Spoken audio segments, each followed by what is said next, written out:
Bonjour tout le monde. Dans cette capsule-ci, on va étudier ensemble les probabilités indépendantes. Donc, les probabilités indépendantes, c'est une notion qui est très importante en statistique et on va la voir de deux façons ensemble. On va commencer par la voir d'une façon plus graphique, plus informelle, pour bien comprendre l'intuition derrière les probabilités indépendantes. Ensuite, on va se déplacer vers un exemple plus formel, plus mathématique. Donc, commençons ensemble par une définition vraiment informelle. Donc, on va dire que la probabilité d'un événement, que deux probabilités, qu'en fait les probabilités entre deux événements sont indépendantes si la connaissance d'un événement n'affecte pas la probabilité de l'autre événement. Donc ici, la probabilité qu'un événement B se produise, sachant que l'événement A s'est produit, est égale tout simplement à la probabilité que l'événement B se produise. Eh bien, identifions, discutons-en d'une façon intuitive, d'une façon pratique à l'aide des graphiques que j'ai tracés ici à la gauche. Donc, vous avez deux graphiques. Commençons par le graphique du haut. Donc, de ce graphique du haut-là, j'ai une population. Et dans ma population, vous avez des gens qui exercent différents métiers. Donc, dans le groupe en bleu, vous avez des gens qui sont des policiers. Dans le groupe en rouge, vous avez des gens qui sont des pompiers. Et voici ce que je vois lorsque je regarde ce graphique-là. Je vous demande, est-ce que les probabilités entre A et B sont indépendantes ou est-ce qu'elles sont dépendantes? Graphiquement, on est capable de voir que les probabilités sont dépendantes. Et voyons-le de cette façon-ci.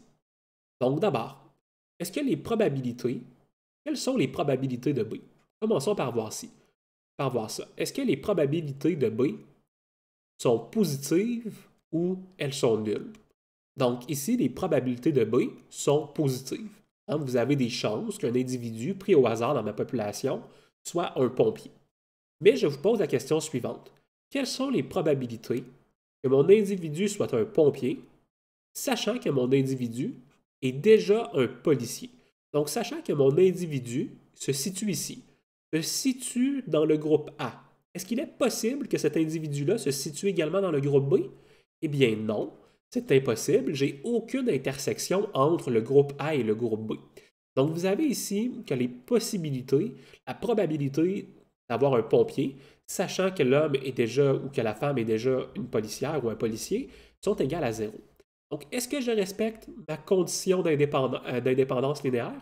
Eh bien non. Ici, je ne respecte pas ma condition. Donc, mes probabilités vont être dites dépendantes. Dépendantes.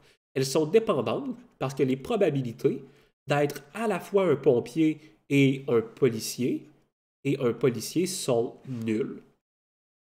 Donc, vous voyez ici graphiquement, on est déjà capable de voir qu'on est dans une situation où les probabilités sont dépendantes. Allons voir maintenant le cas du bas. Dans le cas du bas, est-ce que mes probabilités sont dépendantes ou indépendantes? Eh bien là, pour le trouver, on va devoir le calculer. Hein? Est-ce que les probabilités d'avoir B et les probabilités d'obtenir B, sachant qu'un individu est déjà un policier, sont différentes, sont égales aux probabilités d'être un policier? Donc, voyons voir mon équation ici. D'abord, mes probabilités d'être un pompier. Hein, mes probabilités d'être un pompier sont supérieures à zéro, comme on l'a vu précédemment. Mes probabilités d'être un pompier, sachant que mon individu se situe déjà dans le groupe des policiers, est également supérieure à zéro. Donc, est-ce que mes définitions ici, est-ce que ma condition, est-ce que ma condition est remplie? La réponse, c'est je ne le sais pas. On va devoir le calculer. Et comment est-ce qu'on peut le calculer? Eh bien, mathématiquement, on va le calculer de cette façon-ci. Et ça nous emmène à notre définition formelle. Donc, laissez-moi l'écrire ici. Notre définition formelle de ce que sont des probabilités dépendantes, indépendantes plutôt. Notre définition formelle va être que la probabilité d'être à la fois dans le groupe A et dans le groupe B est égale à la probabilité d'être dans le groupe A, probabilité d'être dans le groupe A, multipliée par la probabilité d'être dans le groupe B, d'être dans le groupe B, sachant que vous êtes dans le groupe A. Et voyons revoir un petit peu ce que ça signifie ici, hein. Donc, les probabilités d'être dans le groupe B, sachant que vous êtes dans le groupe A, si vous êtes dans un contexte d'indépendance, donc si vous respectez l'indépendance, donc si vous êtes vraiment indépendant, quelles sont vos probabilités que le groupe B soit d'être dans le groupe B, sachant que vous êtes dans le groupe A? Eh bien, hein, on l'a vu ici, notre condition d'indépendance, eh bien, ça devrait tout simplement être la probabilité d'être dans le groupe B. Donc, on vient ici simplifier notre définition. Donc, probabilité d'être dans le groupe A multipliée par la probabilité d'être dans le groupe B doit être égale à la probabilité d'être à la fois dans le groupe A et dans le groupe B. On a donc maintenant une définition formelle. On a une définition formelle de ce que constitue l'indépendance. Un exemple pratique, ce serait des gens qui jouent par exemple à pile ou face. Donc, on joue 2 fois à pile ou face. Une première fois, vous pouvez obtenir pile ou vous pouvez obtenir face. Laissez-moi les dénoter ici 1 pour indiquer que c'est la première fois qu'on joue. Et la deuxième fois qu'on joue, vous pouvez toujours obtenir pile ou obtenir face. Et vous pouvez obtenir une fois de plus pile ou face. Et donc, je pourrais vous poser la question, hein, quelle est la probabilité, par exemple, quelle est la probabilité qu'un individu, est-ce que les probabilités en fait d'obtenir pile au premier coup et au deuxième coup sont indépendants?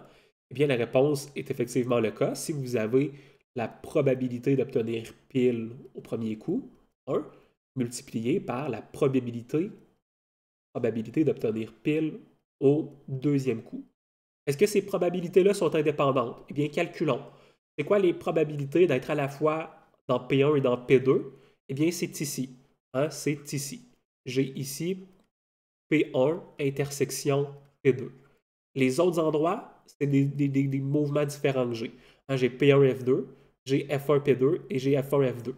Est-ce que les probabilités d'obtenir P1 et P2 est égale à la probabilité d'obtenir P1 et à la probabilité d'obtenir P2? Eh bien, observons. Donc, j'ai une chance sur 4 doit être égale à la probabilité d'obtenir P1.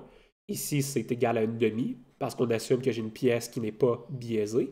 Et les probabilités d'obtenir pile au deuxième coup, est-ce qu'elles changent, ces probabilités-là? Non. Elles sont encore égales à une demi. Donc, un quart, est-ce que c'est effectivement égal à une demi fois une demi? La réponse, c'est oui. Donc, un quart est égal à un quart. Hurrah, je viens de prouver que j'ai effectivement des probabilités ici qui sont indépendantes. Et c'est de cette façon-ci qu'on est capable de mathématiquement calculer l'indépendance de mes probabilités.